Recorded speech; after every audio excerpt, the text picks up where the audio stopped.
प्यारे मित्रों नमस्कार, आपके अपने YouTube channel Rohit arts classes में स्वागत है। आज हम इस वीडियो में 20 के दांत कहानी का जो है परिचय पढ़ने वाले हैं। तो आइए चलते हैं वीडियो की ओर।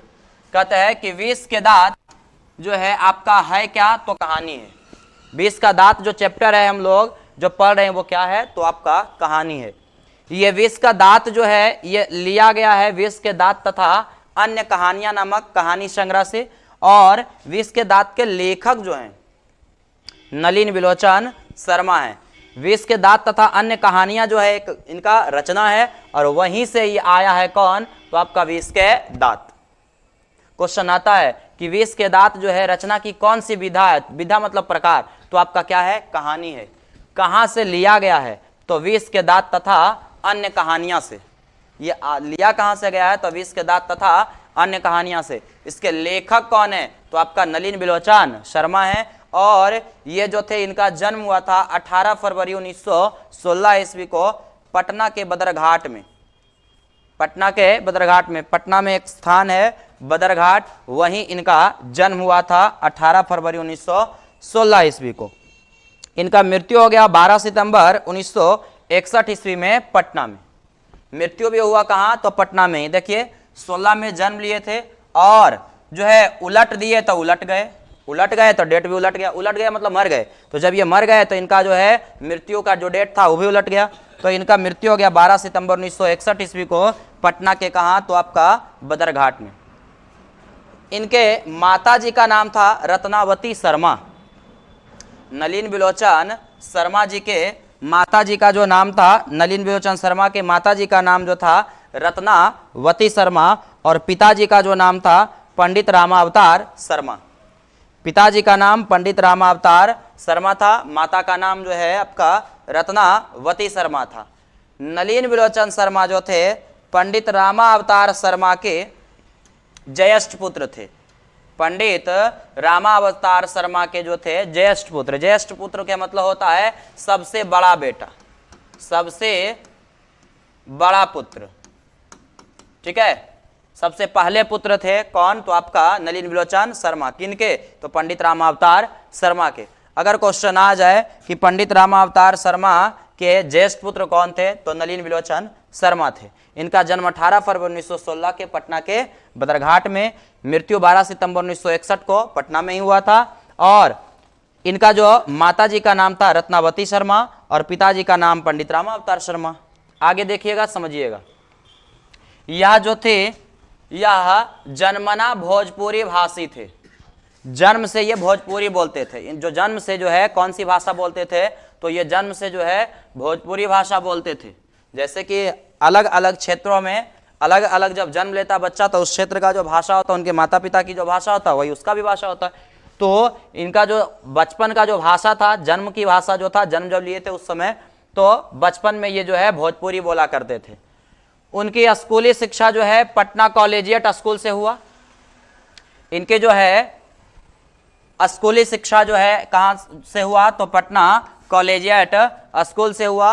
और फिर इन्होंने पटना विश्वविद्यालय से संस्कृत और हिंदी में, फिर जो है इन्होंने पटना विश्वविद्यालय से संस्कृत और हिंदी ऑनर्स से जो है संस्कृत और आपका हिंदी से एमए किए, मास्टर ऑफ आर्ट्स, ठीक है। बीए के बाद जो एमए होता है, तो पटना विश्वविद्यालय से इन्होंने संस्कृत और हिंदी से क्या किए, एमए किए। जैसे कि आप लोग 10th पढ़ने के बाद जो है 11th 12th करिएगा या तो फिर कोई और कोर्स करिएगा, तो उसी प्रकार से जो है बीए के बाद होता है एमए। तो इन्होंने दो भाषा से, पहला संस्कृत और दूसरा हिंदी, दोनों से इन्होंने क्या किया, एमए किया। आगे फिर इन्होंने हर प्रसाद दास जैन कॉलेज आरा, रांची विश्वविद्यालय और अंत में ये पटना विश्वविद्यालय में प्राध्यापक रहे।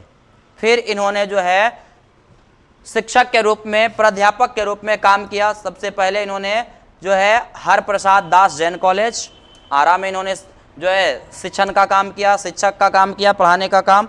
फिर रांची विश्वविद्यालय में इन्होंने पढ़ाने का काम किया। उसके बाद पटना विश्वविद्यालय में ये प्राध्यापक रहे, वहाँ भी पढ़ाने का काम किए। फिर इन्होंने जो है 1959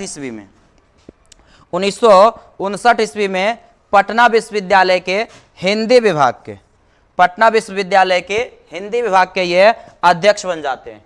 अध्यक्ष का मतलब होता है किसी भी संस्था या किसी भी संगठन का हेड या मेन आदमी। तो जब कॉलेज में हम लोग जाते हैं, जैसे 9th 10th तक जो है सब सब्जेक्ट जो है चलता है, एक ही जगह सब काम हो जाता है। लेकिन जब हम लोग जैसे जैसे 10th से जो है 11th 12th में जाते हैं तो वहाँ से विभाग बंटना शुरू हो जाता है, साइंस विभाग, आर्ट्स विभाग, कॉमर्स विभाग। उसी प्रकार से फिर आगे जब बढ़ते हैं तो अलग अलग विभाग बढ़ जाता है। तो हिंदी एक विभाग होता है जिसमें हिंदी का ही सारा कामकाज होगा। तो हिंदी विभाग के ये जो थे पटना विश्वविद्यालय के 1959 ईस्वी में, 1959 ईस्वी में पटना विश्वविद्यालय के हिंदी विभाग के ये अध्यक्ष बनते हैं। क्वेश्चन आता है कि पटना विश्वविद्यालय के अध्यक्ष कब बने थे, तो 1959 में, और किस विभाग के बने थे, तो हिंदी विभाग के। इन्होंने एमए कहाँ से किया था, तो पटना विश्वविद्यालय से। भाषा कौन सी थी, तो हिंदी और संस्कृत। आगे सुनिए, आलोचकों के अनुसार जो है प्रयोगवाद का जो है वास्तविक प्रारंभ नलिन विलोचन शर्मा के कविताओं से हुआ है। प्रयोगवाद का जो है वास्तविक जो प्रारंभ हुआ, यानी शुरुआत जो हुआ, वो हुआ किनके जो है कविताओं से, तो आपका नलिन विलोचन शर्मा की कविताओं से। प्रयोगवाद का जो जनक माने जाते हैं वो अज्ञे माने जाते हैं। अज्ञे इसके जो जनक माने जाते हैं तो ये आपका क्या होगा, जो है अज्ञे। लेकिन वास्तविक जो प्रारंभ हुआ किनके कविता से, तो नलिन विलोचन शर्मा के कविता से। अब सुनिए प्रयोगवाद है क्या, तो प्रयोगवाद जो है रचना का एक प्रकार है जो कि इसमें जो है एक अलग शैली अपनाई जाती है रचना के लिए। आगे सुनिएगा, यह कहानी जो है मध्यम वर्ग के अनेक अंतर विरोधों को उजागर करता है। विष के दांत जो कहानी है ये मध्यम वर्गीय कहानी, और मध्यम वर्ग में जो अंतर विरोध है, जो बुराई है, समाज की जो दशा है, उसका ये जो है उजागर करता है, उसका वर्णन करता है ये कहानी।